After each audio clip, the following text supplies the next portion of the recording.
অসমৰ যুৱকৰ চমকপ্ৰদ সাফল্য নাসাত জিৰিকিল অসম সন্তান আৰিয়ান দুটা নতুন গ্ৰহাণুৰ আৱিষ্কাৰক ৰঙিয়াৰ মেধাৱী ছাত্ৰ আৰিয়ান জিছান নাসাৰ পৰা বিৰল স্বীকৃতি লাভ আৰিয়ানৰ ৰঙিয়াৰ এজন মেধাৱী ছাত্ৰই সাফল্য কঢ়িয়াই দিছে অসম তথা ভাৰতৰ বাবে ৰঙিয়াৰ অনিসন্ধিৎসু মনৰ মেধাৱী ছাত্ৰ আৰিয়ান জিছান আহমেদে আৱিষ্কাৰ কৰিছে দুটা গ্ৰহাণু ৰঙিয়াৰ শিক্ষক মিৰাজুল ইছলাম আৰু ৰুমান আজৰিনৰ সুপুত্ৰ আৰিয়ান জিছান আহমেদৰ এই কৃতিত্বই আমেৰিকাৰ মহাকাশ অনুসন্ধান সংস্থা নাসাৰ পৰা বিৰল স্বীকৃতি লাভ কৰিবলৈ সক্ষম হৈছে বিটেক কম্পিউটাৰ বিজ্ঞান আৰু অভিযান্ত্ৰিক শাখাৰ ছাত্ৰ আৰিয়ান জিছান আহমেদে ইণ্টাৰনেশ্যনেল এষ্ট্ৰনমিকেল চাৰ্চ কলাবৰেচন IASCৰ অধীনত দুটা গ্ৰহাণু আৱিষ্কাৰ কৰি বিশ্বৰ দৃষ্টি আকৰ্ষণ কৰিছে এই দুটা গ্ৰহাণুক বৰ্তমানৰ বাবে নাসাই 2024 VE8 আৰু 2024 VC23 নামেৰে নামাকৰণ কৰিছে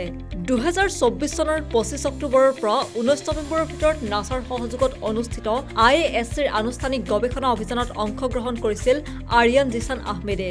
নাসাৰ সহযোগত হাৱাই বিশ্ববিদ্যালয়ৰ ইনষ্টিটিউট ফৰ এষ্ট্ৰনমিৰ দ্বাৰা পৰিচালিত পেন ষ্টাৰ্ছ অৰ্থাৎ panoramic survey telescope and rapid response ছিষ্টেমৰ দ্বাৰা পঠিওৱা পৰ্যবেক্ষণমূলক তথ্য বিশ্লেষণ কৰাৰ সুযোগ লাভ কৰিছিল আৰিয়ান জিছান আহমেদে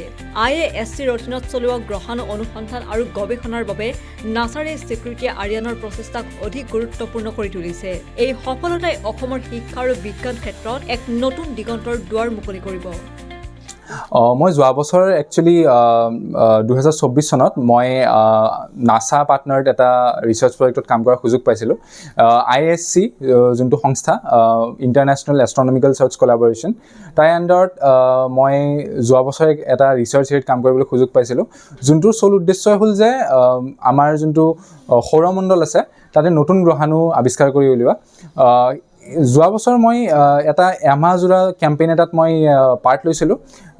সেই কেম্পেইনটোত মোলৈ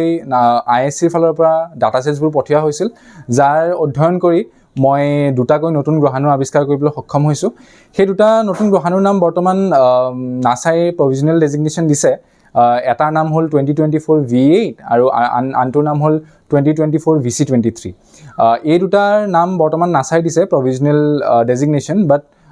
পাছলৈ অন্তিম পৰ্যায়লৈ এই দুয়োটা গ্ৰহাণুৰ নাম মই দিবলৈ সক্ষম হ'ম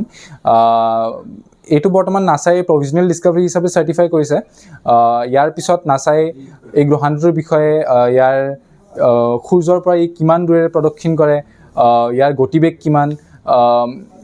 ই কিমান ডাঙৰ হয় সেইবোৰ বিষয়ে আৰু অধিক তথ্য হেৰি হ'ব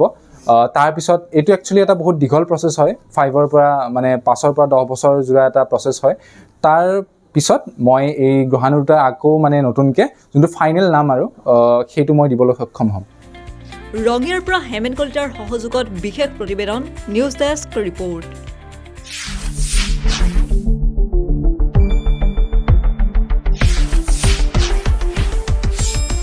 শুদ্ধ আৰু বিস্তৃত বাতৰিৰ বাবে চাই থাকক নিউজ ডেস্ক ৰিপৰ্ট